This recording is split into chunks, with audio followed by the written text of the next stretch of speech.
you go. All right. I am Mark Jones, running for County Commissioner, position 2. So what are the requirements of the position you're seeking? The requirements of the position I am seeking. Well, if you go by the charter, the requirements are basically being there for the budget season, according to the charter.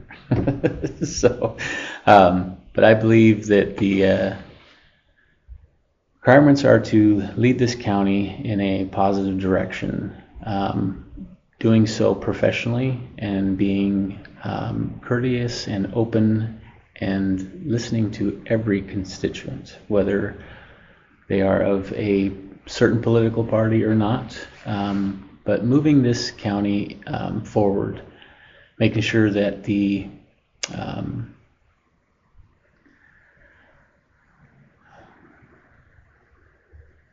will of the people is what's being done and not the will of the individual in the position. Okay. Yep. A question too. Do you have any experience or education that could apply to the position you're seeking? Is there a current conflict possibility, and how could it be resolved? So, for almost 3 decades, I've been in the fire service, and in the fire service, I've gone through extensive leadership training and been put in positions of leadership throughout my career, and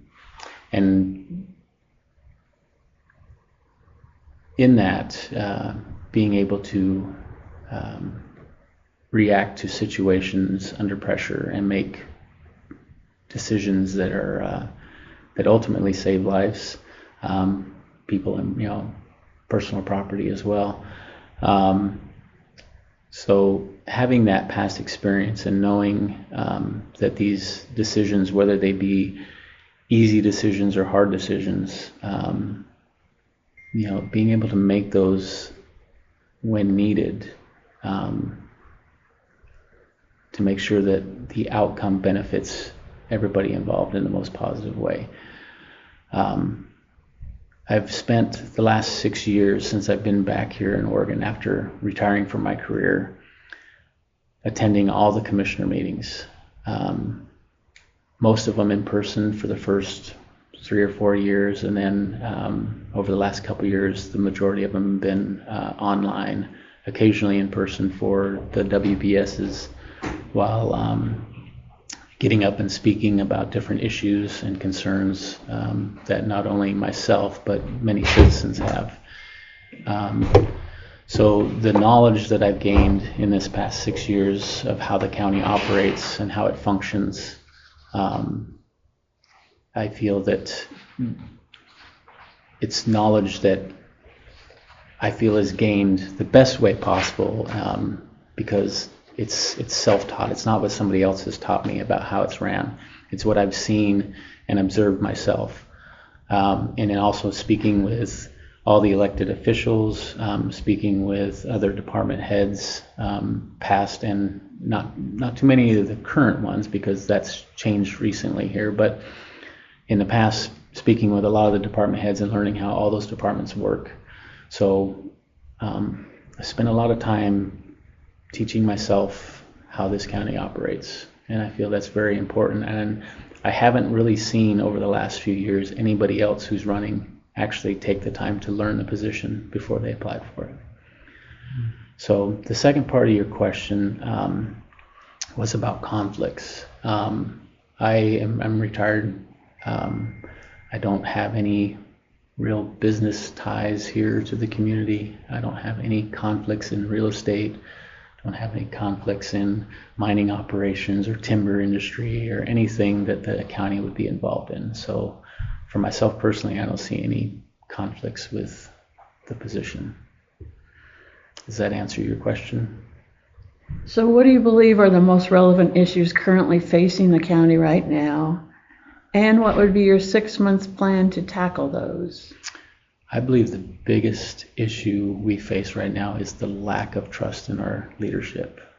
Over the last few years, our leadership has really lost the trust of the communities. Recently, there's been a lot of belittling of constituents who disagreed, which made it even worse. And I believe that the bulk of the county is really tired of not being heard and listened to and being mistreated by our elected officials, or not really our elected official, but our government leaders. So rebuilding that trust, we can say the buzzwords of accountability, and we can say transparency and all these things, but really what it comes down to is just being a decent human being to the people of our community and treating them with the same respect that I would like to be treated with myself. Okay, how would you interact with other elected officials to achieve some of these positive results, even if you disagree with their positions? Well, one thing that I've realized over the course of my career is in order to make the correct decision, you need to have multiple perspectives. So whether we agree or disagree, having those other ideas and thoughts is what is going to help us make the right decision. Because what I would see is, I'm looking at an item from this direction, and so the picture that I see is going to be different than somebody looking at it from my right or from my left.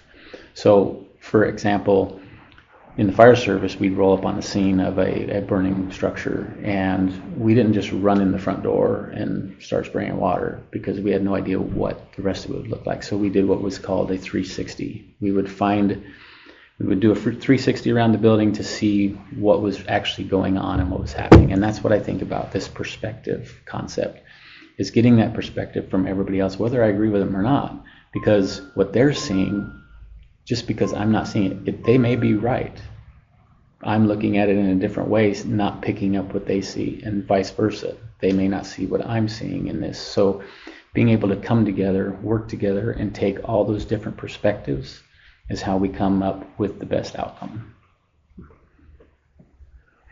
Okay, how will you learn what's important to the citizens of Josephine County, and how will you communicate with them? Conversely, how do you prefer them to contact or communicate with you? Well, first of all, reinstating a public information officer is something that really needs to be done, and I believe they're working on that currently. But having that person putting out everything that's going on with our county government. Down in Arizona, this guy named Bob Kahn, he was the public information officer for the city of Phoenix Fire Department. And anytime they did something, good or bad, he was in every media outsource, getting the community involved, letting them know exactly what happened, if it was something bad, how they're going to make it better. Whatever it was that constant contact with the community, making sure that they were aware of everything that's going on, and that all the citizens in Phoenix loved the fire department because they knew exactly what was going on all the time, and so they had the trust and the respect because they were kept in the loop nonstop. And I believe that's what we need to do here as a local government, is keep the county involved in everything. So whether it's a good decision or bad decision, they know why it was made. They know how we got to that point to make that decision. They have all the information to be able to see and trust that what we decided on was the best way possible. So that could be town hall meetings. It could be, again, just keeping the meetings open and following the charter so that we have evening meetings like we're supposed to once a month. And